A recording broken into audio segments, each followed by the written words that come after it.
Mas desde que voltei ao Brasil, em 2009, eu tentei me aproximar do sindicato. Eu joguei 3 anos e meio na França e vi como o sindicato era atuante, como ele era importante para defender a classe e ajudar a guiar os rumos do futebol. Então quando eu cheguei aqui, eu de cara fui procurar o sindicato e falar, olha, vamos nos unir, eu vou tentar trazer jogadores para cá para a gente poder discutir.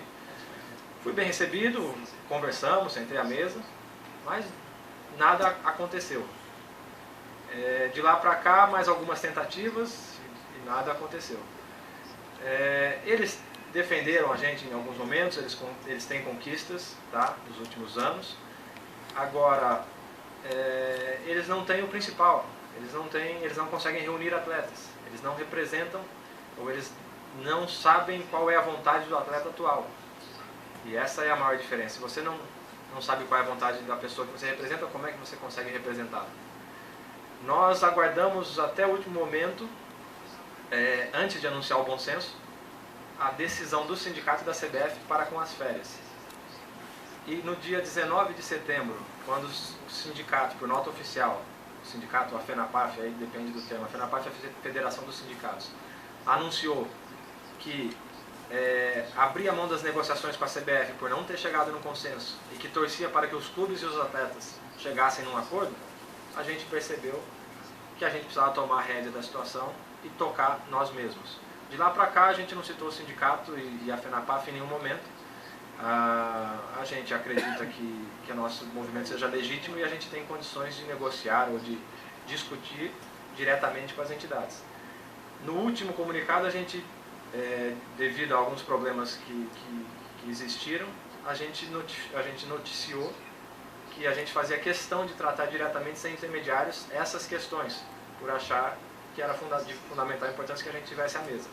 Mas a gente não nega a importância do sindicato e da FENAPAF nos outros assuntos, e a gente espera que eles possam entender o que está acontecendo para poder representar melhor a categoria.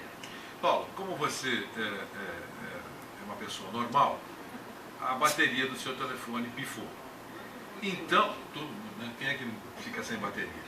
Então você não conseguiu falar com boa parte de todo o grupo, ou pelo menos as demais lideranças, para saber qual o caminho a tomar depois desse encontro. Vocês, pelo menos, colocaram sobre a mesa em discussões anteriores, olha, se não nos atenderem em nada, nós poderemos radicalizar. Sim ou não? Não, a gente discutiu algumas coisas que poderiam ser feitas caso a gente não atingisse os objetivos.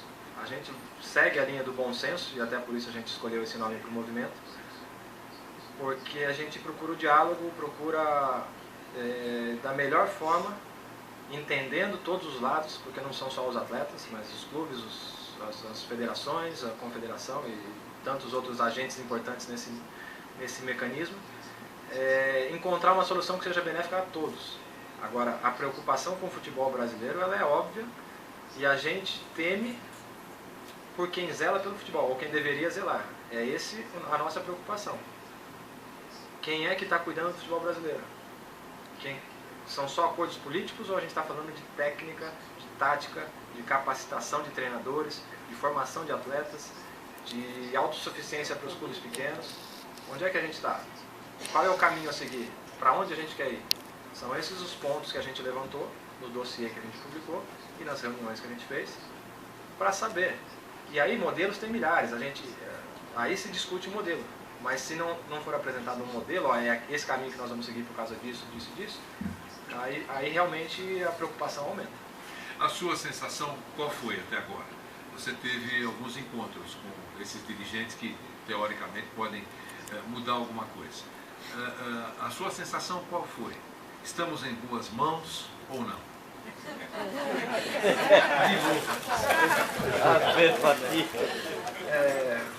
Eu acho que é cedo para falar alguma coisa, a gente ainda está em negociação. Houve aí mínimos avanços para os jogadores da elite, ou seja, para os jogadores que fizeram a movimentação. E a gente quer deixar claro que esse movimento não é elitista, que a gente não está pleiteando em causa própria. A gente está pleiteando uma reforma, uma melhora estrutural no futebol brasileiro.